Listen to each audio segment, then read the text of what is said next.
تک 4 رکعت کے بعد جو دعا پڑھی جاتی ہے قرآن اور صحیح احادیث میں اس کا کہیں بھی ذکر نہیں ہے، لہذا بہتر یہی ہے ہمارے لیے کہ جو نبی اور صحابہ کے زمانے میں تھا اس کو ہم فالو کریں۔ 4 رکعت کے بعد اتنی دیر بیٹھنا جتنی دیر میں 4 رکعتیں پڑھی گئی تھی مستحب ہے، لیکن اگر اتنی دیر بیٹھنا دشوار ہے اور لوگوں کو تنگی ہوتی ہے تو کم سے کم وقفہ کیا جائے۔ السلام علیکم ورحمۃ اللہ وبرکاتہ۔ ناظرین کرام، میں ہوں آپ کا دوست مولانا احسان رضا، بہت ہی اہم اور خاص ویڈیو لے کر آج میں آپ کی خدمت میں حاضر ہوں۔ ماہ رمضان المبارک کا چاند نکل چکا ہے اور تمام مساجدوں میں تراویح کا اہتمام بھی کیا جا چکا ہے، لیکن آپ کسی مسجد میں دیکھیں گے کہ 4 رکعت تراویح پوری کرنے کے بعد لوگ بیٹھ کر ایک دعا پڑھتے ہیں۔ وہ دعا مشہور ہے جو میں آگے چل کر ویڈیو میں آپ کو سناؤں گا اور دکھاؤں گا بھی۔ کیا یہ دعا پڑھنا فرض ہے، واجب ہے، سنت ہے، مستحب ہے؟ کیا ہے آخر؟ علماء کرام کیا رائے دیتے ہیں اس کے بارے میں؟ کیا یہ پڑھنا ضروری ہے؟ یہ پڑھنے کا ثبوت کیا قرآن و حدیث سے ہمیں ملتا ہے؟ یہ ایک اہم سوال ہے، کیونکہ بعض مساجد میں نہیں پڑھی جاتی اس دعا کو۔ جس مسجد میں یہ تسبیح نہیں پڑھی جاتی ہے، لوگ عجیب طرح کی باتیں کرتے ہیں کہ دیکھو ان لوگوں کی تراویح کی نماز نہیں ہوئی۔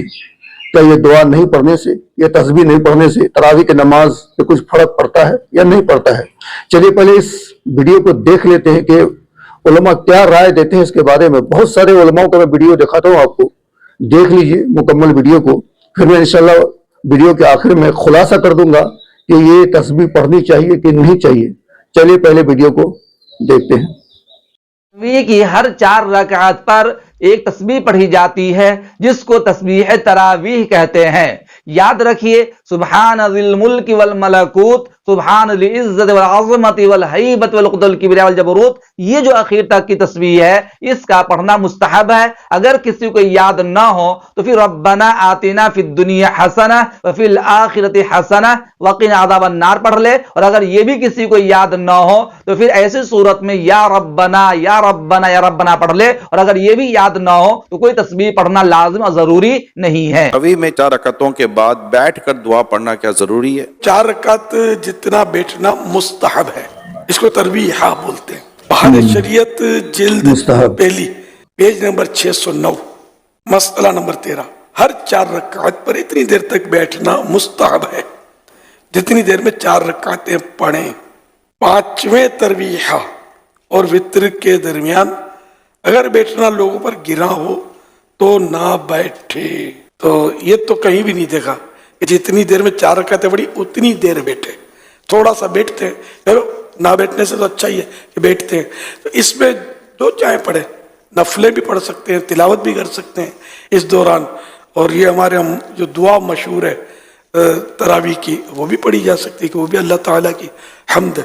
کچھ بھی نہ پڑھے بالفرض بیٹھا رہے تب بھی گناہ گار نہیں۔ تراویح کی 4 رکعت کے بعد کون سی دعا پڑھیں؟ اگر اکثر مساجد میں 4 رکعت کے بعد تسبیح تراویح پڑھی جاتی ہے، کیا یہ پڑھنا مسنون ہے یا کوئی بھی ذکر کر سکتے ہیں؟ محمد غیاث الحق ٹیکسلا سے 4 رکعت کے بعد یہ جو تراویح کی مخصوص دعا ہے وہ مجھے تو یاد بھی نہیں ہے، کیونکہ ثابت ہی نہیں ہے تو ہم نے یاد بھی نہیں کیا۔ وہ ذل جبروت والملکوت اس طرح کے کچھ الفاظ پڑھتے ہیں، رسول اللہ کی گستاخی کرنا یاد رہتا ہے، تو کوئی بھی ذکر کیا جا سکتا ہے، چپ بھی بیٹھا جا سکتا ہے۔ اسلاف سے یہ بات ثابت ہے کہ وہ 4 رکعتوں کے بعد تھوڑا آرام کیا کرتے تھے، وقفہ کیا کرتے تھے، اس وقفے میں آپ کچھ بھی کر سکتے ہیں۔ تسبیح تراویح کے متعلق بھی لوگ سوال کرتے ہیں کہ تسبیح تراویح ثابت ہے، تسبیح تراویح 4 تراویحوں کے بعد جو وقفہ ہوتا ہے اس میں پڑھنا ضروری ہے نہیں سنت ہے، اس کا کیا درجہ ہے؟ تو سب سے پہلے یہ بات یاد رکھنی چاہیے کہ تسبیح تراویح جو ہے وہ 4 تراویحوں کے بعد جو وقفہ ہوتا ہے اس میں پڑھی جاتی ہے۔ حضرت عمر رضی اللہ تعالی عنہ کے زمانے سے وہ وقفہ چلا آ رہا ہے۔ سنن کبریٰ البیہقی میں روایت موجود ہے، حضرت زید بن وہب رحمہ اللہ تابعی ہیں، فرماتے ہیں کہ حضرت عمر بن خطاب رضی اللہ تعالی عنہ ہمیں وقفہ دیا کرتے تھے۔ کتنی دیر کا؟ 2 تراویحوں کے بعد وقفہ دیا کرتے تھے، یعنی 4 تراویحوں کے بعد اتنا وقفہ دیا کرتے تھے کہ جتنی دیر میں ایک بندہ صلہ مقام تک چلا جاتا ہے۔ تو اس روایت سے یہ معلوم ہوا کہ 4 تراویحوں کے بعد وقفہ کرنا مستحب ہے اور اچھا ہے، لیکن ان 4 تراویحوں میں کون سی دعا پڑھی جائے کوئی حدیث سے ثابت نہیں ہے، نہ ہی صحابہ کرام سے ثابت ہے۔ البتہ یہ ہے کہ انسان جب ان 4 تراویحوں کے بعد وقفے میں بیٹھا ہو تو خاموش رہنے سے بہتر ہے کوئی ذکر کر لے۔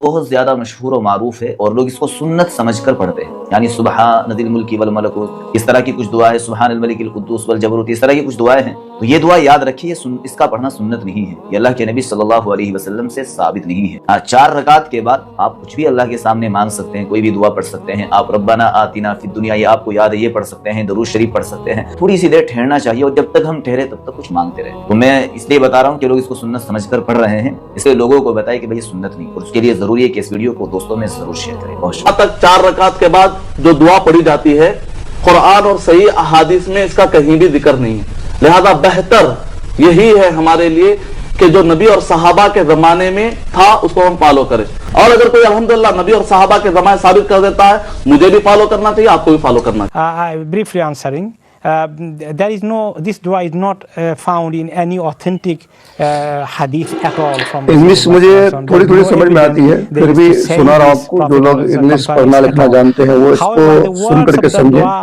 No harm one can say, but it should not be taken as you must say, and it is the dua you need to say.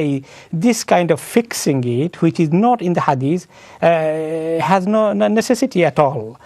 تراویح وہ نماز ہے جو رمضان المبارک میں عشاء کے بعد بجماعت پڑھی جاتی ہے، اور ہر 4 رکعت کے بعد اتنی دیر بیٹھنا جتنی دیر میں 4 رکعتیں پڑھی گئی تھی مستحب ہے۔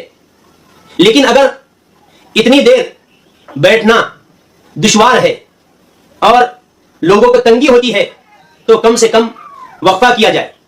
اور ترویہ میں کیا پڑھے، کیا کوئی خاص دعا یا خاص عمل منقول ہے؟ تو محترم حضرات، سرکار دو عالم صلی اللہ علیہ وسلم اور سلف صالحین سے کوئی خاص دعا منقول نہیں ہے، البتہ اہل حرمین یعنی مکہ اور مدینے والوں سے یہ نقل ہے کہ اہل مکہ یہ ترویحات کے دوران طواف کیا کرتے تھے، اور اہل مدینہ ترویہ میں اس جگہ 4 رکعت نفل نماز کا اہتمام کرتے تھے۔ رنجا صاحب اس نام نے اتنا مسلمانوں میں انتشار پیدا کر دیا کہ بعد میں یہ نام گڑھا گیا، صدیوں بعد نہ اللہ کے رسول نے یہ لفظ بولا نہ صحابہ نے بولا، بعد میں یہ نام بول دیا گیا صلاۃ التراویح، تراویح کی نماز۔ لوگ شبہ میں پڑ گئے کہ یہ شاید کوئی الگ نماز ہے۔ آپ حضرات بالکل یقین جانیں، اللہ گواہ ہے کہ دنیا جہان میں دفتر حدیث میں ایک لفظ نہیں کہ رسول اللہ نے رمضان شریف میں کوئی نئی نماز پڑھی، کوئی نئی نماز نہیں پڑھی، ایک رکعت نہیں پڑھی، وہی نماز تہجد جو آپ کی عادت تھی وہی پڑھتے تھے، غلط بات مت بولو مولوی صاحب، لمبا پڑھتے تھے ان کو، حضور نے پڑھی ہے رمضان کے مہینے میں، اور یہی اور بات ہے کہ حکم دیا تیس وقت نہیں پڑھی ہے لیکن پڑھی تو ہے۔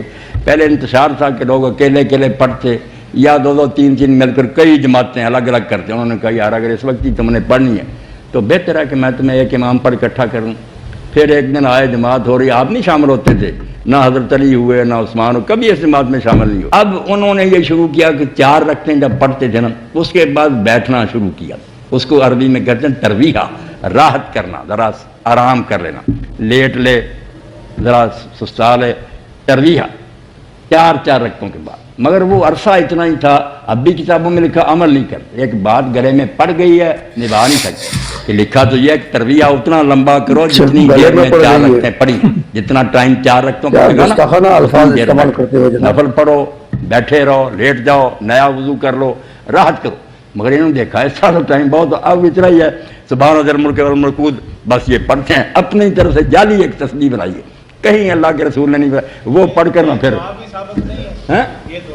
نہ سبحان اللہ، بہت اچھا کیا ڈاکٹر صاحب، کوئی دعا نہیں صاحب، سیدھا آپ آرام اکٹھی 11 پڑھتے تھے، یہ درمیان میں 4 رکعتوں کے بعد تھک کر آرام کرنے لگے، اس کا نام ترویحہ رکھ لیا، اور پھر اس نماز کا نام ہو گیا صلاۃ التراویح، وہ نماز ہے جس میں ترویحیں آتے ہیں، وقفے وقفے نا تھوڑا تھوڑا آتا ہے آرام کرنا۔ تو یہ اللہ نے نام نہیں رکھا، رسول نے نہیں رکھا، کسی صحابی نے نہیں رکھا، وہاں ایک ہی نام ہے قیام لیل، کہ رات کے وقت اٹھ کر اللہ کو یاد کرو۔ یہ بات بالکل درست ہے کہ جو ہم لوگ تسبیح پڑھتے ہیں، مشہور ہے سبحان ذی الملک والملکوت، سبحان ذی العزت والعظمت والہیبۃ والقدرۃ والکبریاء والجبروت، یہ مکمل آخر تک جو تسبیح ہے اس کو پڑھنا فرض، واجب یا سنت نہیں ہے، مستحب ضرور ہے۔ تو اس تسبیح کے بدلے میں آپ کوئی بھی تسبیح پڑھ سکتے ہیں، دعا بھی کر سکتے ہیں، یا کوئی وظیفہ پڑھ سکتے ہیں، اور اگر کچھ بھی یاد نہ ہو تو بیٹھ کے آرام بھی کر سکتے ہیں۔ تو خلاصہ کلام یہ کہ اس تسبیح کو یہ اس طرح سے آپ واجب یا فرض بنا کر لاگو نہ کریں لوگوں کے اوپر کہ کہیں اگر نہیں پڑھی جاتی ہو تو وہ لوگ بالکل مشرک ہیں، کافر ہیں، اس طرح کی بات خدا رہ نہ کریں۔ دیجیے اپنے دوست مولانا احسان کو اجازت۔ السلام علیکم۔